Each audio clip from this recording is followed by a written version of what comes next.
Hello everyone, welcome back to another episode of Irreplaceable, and I am your host Ira. Today I am going to get petty. I am going to get down and dirty because we don't talk about negative emotions as much as the positive ones, because it's always so preachy. It's always so like, oh, for success you need to be a light-hearted person. For success you need to manifest all these right energy into your life, all of these things, which is true. It is true, darling, okay? But there is a part in just being a hater that can levitate you to success you had no idea of. Look at Kendrick. I'm tripping, I'm sliding, I'm right through the back like. You could be a Grammy nominated artist out of spite. You could literally take your hate and make it into art and win. And I'm going to teach you exactly how to. If you like such videos and you would want to know about self-help, how to get hotter, fitter, sexier, and win in life, press the bell icon and do subscribe. And I will be back every week giving you advice on how to win life, okay? Take it in writing. Any artist you see in this world who is getting things done, who is something, who is anything, how do they channelize their emotions into art and make amazing, bestseller, worldwide, loving content? And always, it's not from a heartbreak, it's like trying to be successful, it's hustling really hard. A lot of times, our successes are attributed to the rejections we have faced in life. It is attributed to all the haters. It's because of that anger and frustration. Because see, you need emotions to create art.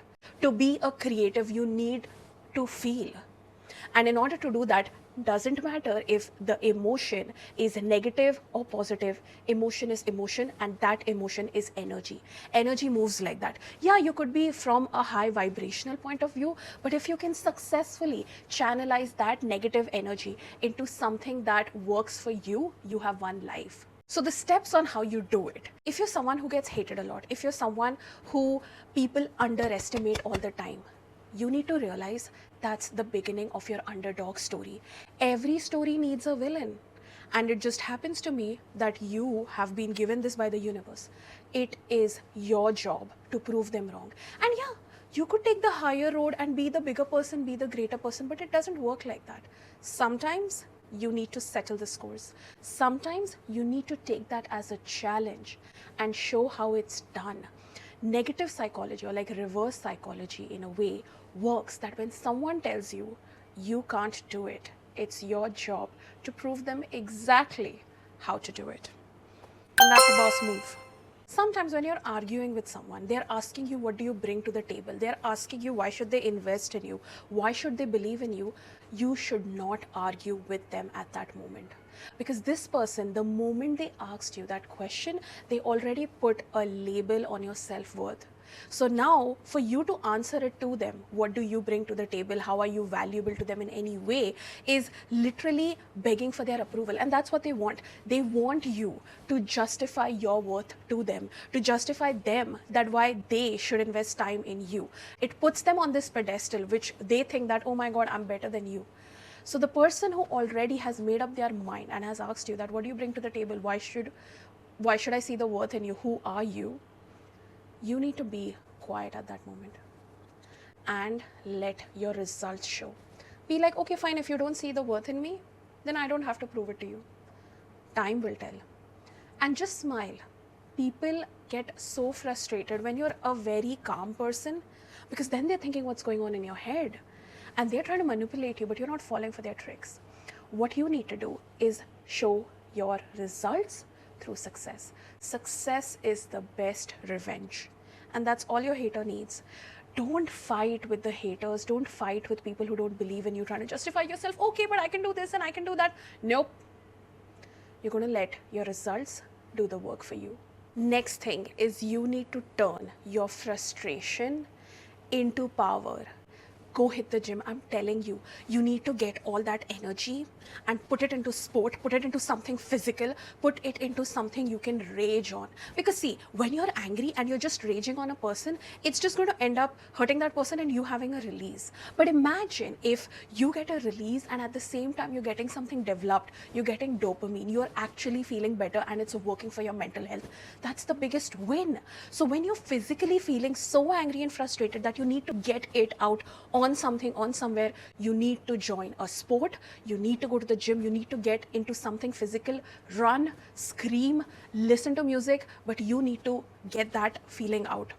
Once those feelings are out and they are traded for something better, for the dopamines, all this anger, hurt, frustration is traded for the dopamine in return, you can use that dopamine to boost yourself up and get better. And that's how you keep the cycle running, that every brick someone throws at you, you use that as the foundation for your success. You use that to build your castle, and then you laugh at them. You thought I couldn't do it? Look at where I'm sitting. I'm sitting in the castle made with the bricks you threw at me. And that is the best clapback ever. Oh, look, angel number. I'm telling you, this is a sign from the universe. I'm telling you, you were meant to find this. Look, it says divinely guided. This is literally my wallpaper. I'm telling you, the angels are here for you, darling. They've sent me as the messenger. Brick number 3. You need to turn your jealousy, your envy, instead of wishing down on someone, instead of giving the nazar and wishing that they get on your level, you are going to rise to their level. You are going to try to match with them. You're going to take that jealousy as the blueprint for your success. Think about it. How do you desire that you want something bigger in life? How do you wish that, okay, I want this and I want that? How? How do you come across those feelings? When you see other people do it. When you see other people have it. When you travel to a foreign country, you see a big mansion, you go like, I want to live in this mansion. When you see someone go in a concert and then they get a VIP ticket, but you have a general ticket, you'll be like, I want to be a VIP. When you see other people getting treated better than you by their partners, by their friends, by their family, you go like, I want to be treated like that. When you see someone more beautiful, with a beautiful dress, with a beautiful anything that you wish 1% jealousy towards, and you wish, I deserve that, I want that. Don't leave it at, I don't want them to have it, I would rather have me have it. No, no, no, no, no. The law of abundance doesn't work like that. The way it works is when you see someone having something you want, you wish that if God can do that for them, God can do that for me. I deserve it, so I'm going to get that. And you add it to your wish list and your benchmark, your bucket list, that I need to achieve these things. And you're walking around literally window shopping. Think of it as whenever you're walking through life and you see other people have things that you want, you are window shopping. You're simply adding to cart. And all these wishes that you have, you're going to make it come true, because one, the minute you have that desire that I want it, I can have it, I should have it, that means you are capable of having it. That means you have the potential to get it. So that is proof enough that you deserve that. Next, you need to, instead of having that negativity, because nazar is real. If you want to know what nazar is the evil eye. And that evil eye has so much energy, it can potentially have people come to their downfall. So instead of giving bad energy in the world and getting bad karma, and you're also not going anywhere, they're also not going anywhere, everyone's coming down to a lower level, the goal is to go up. So you're going to take that energy of that nazar and you're going to convert it into positive energy for you, into wishes for you, into manifestation for you, because that becomes a visual manifestation. You're going to take that nazar, all that negative energy, and you're going to turn that into a positive energy through visual manifestation. And that is how you are literally an alchemist. You can take all sort of energy. Energy is what? Vibes, feelings, thoughts. You're going to take all of that energy, and like an alchemist, you are going to take that negative energy and make that into positive energy. And that's how you're going to do the magic. And all that energy inside you, you're going to use that as fuel to rocket launch you to success, because you deserve it. No one else deserves it more than you, because how bad do you want it? And if you have the ability to dream that I see myself like that, I see myself that successful, that means you're meant to be. Otherwise, you wouldn't have the vision. Otherwise, you wouldn't have these dreams and wishes of getting these things. And remember, not everyone is going to like you. Not everyone is going to get it. People will think you're absolutely crazy for wanting to get all these things you wish.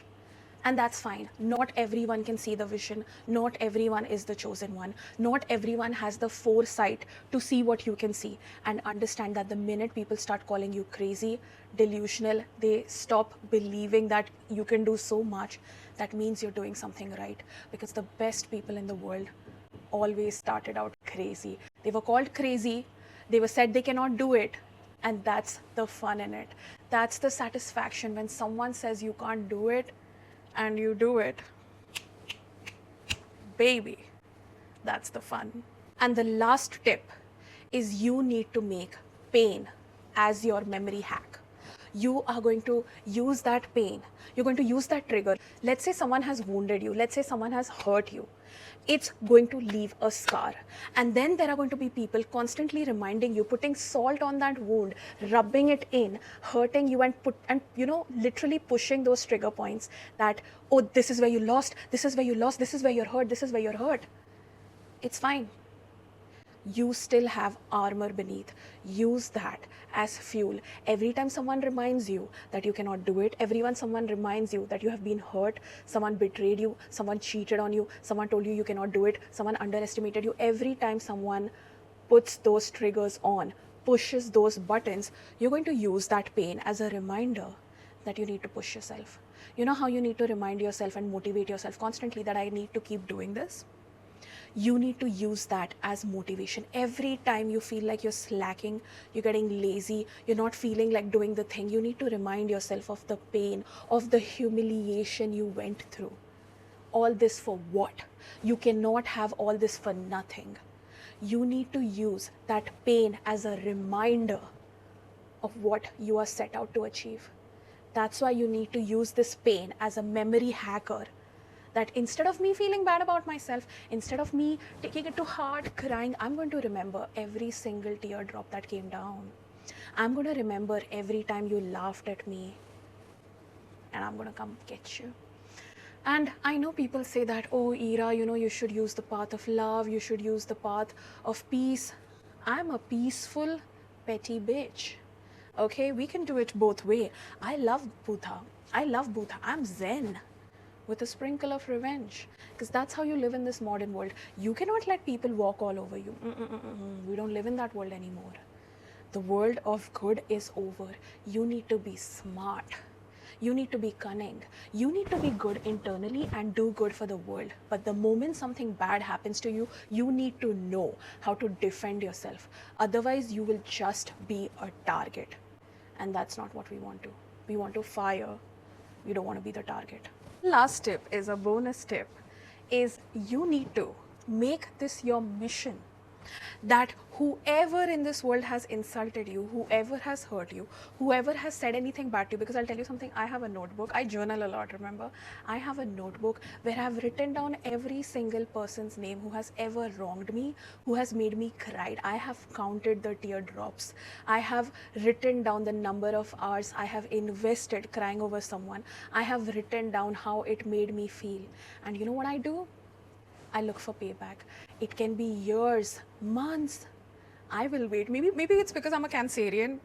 I don't know, we're very petty like that and revengeful like that. Maybe because I'm a Cancerian. But I love to settle the scores and I love accountability. So I wait for the right moment to strike. And one of the biggest missions, a promise that you need to make to yourself is, no matter what, my story cannot be this ending.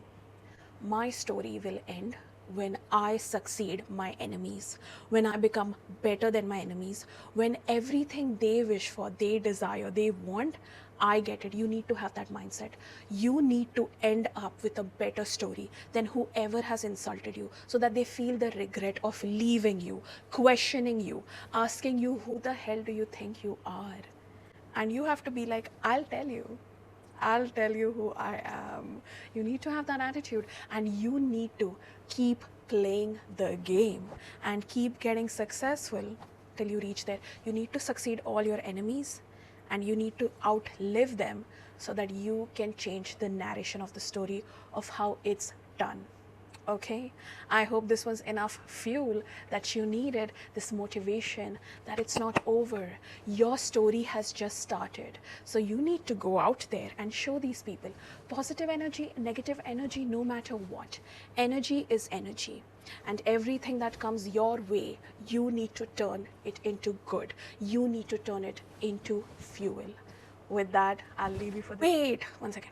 Just before I leave, I would really like it if you could drop in a comment, and if you could give me a 5-star rating on Spotify and Apple Music, whatever you like to use. Because if you wish for the audio version of this podcast, it's on Spotify and Apple, but the video version is on YouTube. So if you really want to improve yourself and you want more self-improvement tips, ideas, and motivational speeches, baby girl, I got you. Okay, so head over to Spotify. I'll put all the links down below and go be your badass self.